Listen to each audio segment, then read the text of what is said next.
High বন্ধুরা, সবাই কেমন আছেন? আশা করি সবাই ভালো আছেন। আপনারা দেখছেন tips for tube channel.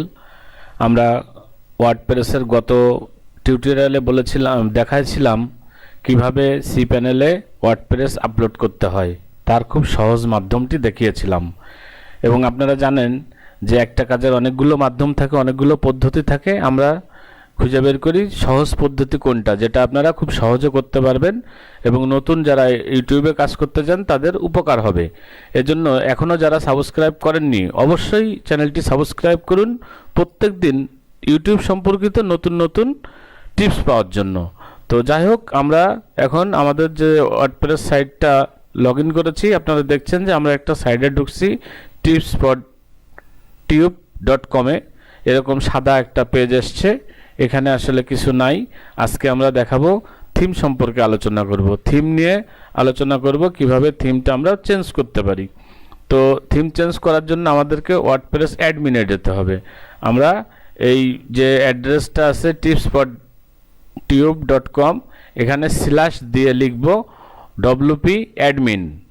wp admin লেখার পরে একটা ইউজার নেম এবং পাসওয়ার্ড চাবে। এই ওয়ার্ডপ্রেস যখন আপনি সেট আপ দিয়েছেন সেই ইউজার নেম এবং পাসওয়ার্ডটা আপনি এখানে দিবেন। দিলে এরকম লগ ইন পেজ চলে আসবে। আসার পর আমরা এখন যেহেতু থিম নিয়ে কাজ করব, আমরা সরাসরি চলে যাব অ্যাপিয়ারেন্সে যাওয়ার পরে দেখব যে এখানে একটা অপশন আছে থিমস। এই থিমসে ক্লিক করব, করার পরে এখানে চলে এসছে যে 3টা থিম এখানে আছে। এখন আমরা নতুন থিম যখন অ্যাড করতে চাবো, অ্যাড নিউতে যাব। অ্যাড নিউতে যাওয়ার পর এখানে অনেকগুলো থিম আছে যেগুলো আমরা ফ্রিতে নিতে পারবো। এখানে ফিচার, পপুলার, লেটেস্ট, ফেভারিটস বিভিন্ন ধরনের থিম আছে। তো আমরা যদি এটা ব্লগ সাইট করি তাহলে এখানে সার্চ থিমে যাব, যে লিখবো ব্লগ, লিখলে ব্লগ সাইডের অনেকগুলো থিম আসবে। যেটা আমাদের পছন্দ হবে আমরা সেটা চয়েস করতে পারি। আমি যেহেতু ভিডিও রিলেটেড কাজ করতেছি, ইউটিউব রিলেটেড কাজ করতেছি, তাহলে আমাদের এই চ্যানেলটাকে, এই ওয়েবসাইটটাকে আমরা ভিডিও রিলেটেড থিম খুঁজব। এজন্য আমরা এখানে লিখলাম ভিডিও। তো এখন দেখি ভিডিও রিলেটেড থিম কি আছে।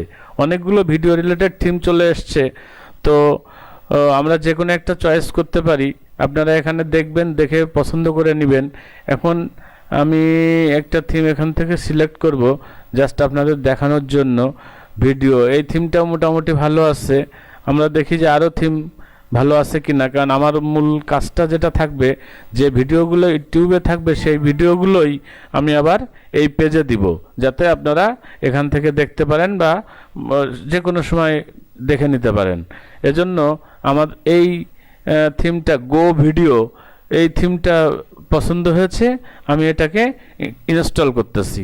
আমরা জাস্ট এখানে ইনস্টল বাটনে ক্লিক করব, করলে আমাদের ওয়ার্ডপ্রেস সাইটে ইনস্টল হয়ে যাবে।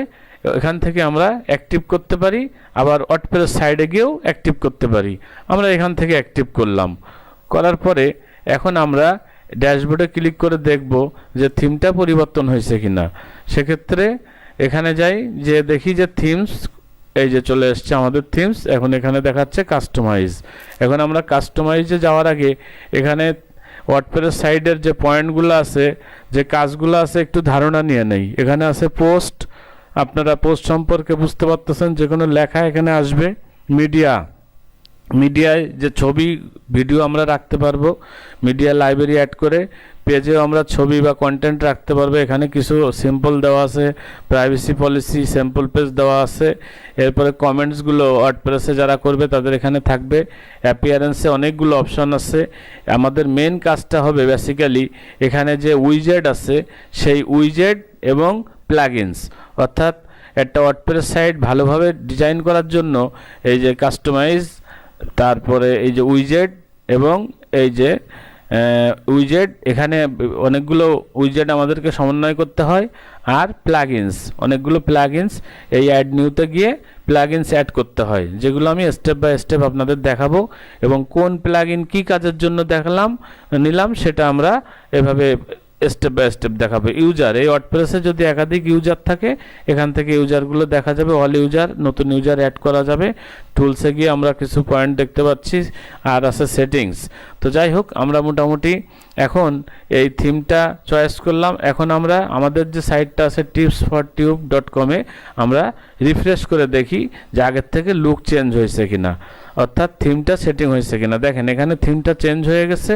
এখন এই থিমের যে কাজগুলো আছে আমাদের সেই কাজগুলো করতে হবে স্টেপ বাই স্টেপ, সেটা আমরা আগামী ভিডিওতে দেখব। তবে এই আগামী ভিডিওটা পাওয়ার জন্য অবশ্যই চ্যানেলটি সাবস্ক্রাইব করবেন এবং ভিডিওটি ভালো লাগলে লাইক দিবেন, বেশি বেশি করে শেয়ার করবেন। প্রত্যেক দিন ভিডিও পাওয়ার জন্য এখনই সাবস্ক্রাইব করুন। আমরা আরেকটা জিনিস একটু দেখে নিই যে যদি আপনি একটা থিম চয়েস করলেন, সেই থিমটা আপনার পছন্দ হচ্ছে না, আপনি অ্যাপিয়ারেন্সে গিয়ে থিমসে গেলেন, থিমসে গিয়ে থিমসটা চেঞ্জ করতে পারবেন। আমরা এই থিমটা অ্যাক্টিভ করলাম। এখন দেখা যাচ্ছে যে এই থিমটা যদি অ্যাক্টিভ করি তাহলে আগেরটা ইনঅ্যাক্টিভ হয়ে যাচ্ছে, এইটা অ্যাক্টিভ হয়ে যাচ্ছে এবং আমাদের ওয়েবসাইটের লুক চেঞ্জ হয়ে যাচ্ছে। যখন আমরা থিমটা চেঞ্জ করতেছি আবার আমরা আগের লুকে চলে গেছি। এখন কথা হলো যে এই থিমটা আমরা ডিলিট করব কিভাবে। যদি আমরা মনে করি যে থিমটা ডিলিট করে দেব, সেক্ষেত্রে আমাদেরকে সি প্যানেলে লগ ইন করতে হবে, যেখান থেকে আমরা ওয়ার্ডপ্রেস ইনস্টল করেছিলাম। তো আমরা সি প্যানেলে লগ ইন করি। সি প্যানেলে লগ ইন করার জন্য প্রোভাইডার আপনাকে যে লিঙ্ক দিবে সেখানে যাবেন, যাওয়ার পরে ইউজার পাসওয়ার্ড দিবেন, দেওয়ার পরে সি প্যানেলে লগ ইন করলে এরকম একটা ফেস আসবে। সেখানে আপনারা জাস্ট ফাইল ম্যানেজারে ক্লিক করবেন, করলে নতুন একটা পেজ আসবে ফাইল ম্যানেজার। সেখান থেকে আমরা চলে যাব পাবলিক এইচটিএমএল। পাবলিক এইচটিএমএলে যাওয়ার পরে আমরা যাব ডব্লিউপি কন্টেন্ট, অর্থাৎ ওয়ার্ডপ্রেস কন্টেন্টে যাব। ওয়ার্ডপ্রেস কন্টেন্ট, যখন আমরা ওয়ার্ডপ্রেস কন্টেন্টে গেলাম, এই যে দেখেন এখানে চলে এসছে থিমস। আমরা এই থিমসে ক্লিক করব। করার পরে দেখেন এইখানে আমাদের এই যে নতুন যে থিমটা আমরা দিলাম গো ভিডিও, সেটা এসছে 2019 আগের যে থিম ছিল। জাস্ট আমরা এখানে যদি কোনোটা ডিলিট করতে চাই আমরা জাস্ট এখানে ক্লিক করব, সিলেক্ট করলাম, করে এই যে উপরে ডিলিট বাটন আছে আপনার জাস্ট এখানে ডিলিট করে দিলাম, পার্মানেন্টলি ডিলিট করে দিলাম, কনফার্ম করে দিলাম। দিলে এই থিমটা ডিলিট হয়ে গেল। এখন আমরা ড্যাশবোর্ডে গিয়ে দেখি, ওয়েবসাইটের ড্যাশবোর্ডে, এই যে ড্যাশবোর্ডে আমরা ফেরত দিচ্ছি, দিলে দেখেন আমাদের সেই অ্যাপিয়ারেন্স থিমস আমরা যাই, এই যে দেখেন এখান থেকে সেই থিমটা চলে গেছে যেটা আমরা ডিলিট করে দিছি। আমরা চাইলে এটাও ডিলিট করে দিতে পারি, যে আমরা যে একটা থিমে কাজ করব শুধু সেই একটা থিম রাখতে পারি। তো বন্ধুরা অবশ্যই চ্যানেলটি সাবস্ক্রাইব করুন এবং প্রতিদিন টিপস পেতে আমাদের সাথে থাকুন। আর কমেন্টস করুন, বেশি বেশি করে কমেন্টস করুন যে কী ধরনের টিপস আপনাদের দরকার বা কী ধরনের টিউটোরিয়াল দরকার, সেটা বেশি বেশি করে কমেন্টস করুন। ধন্যবাদ সবাইকে।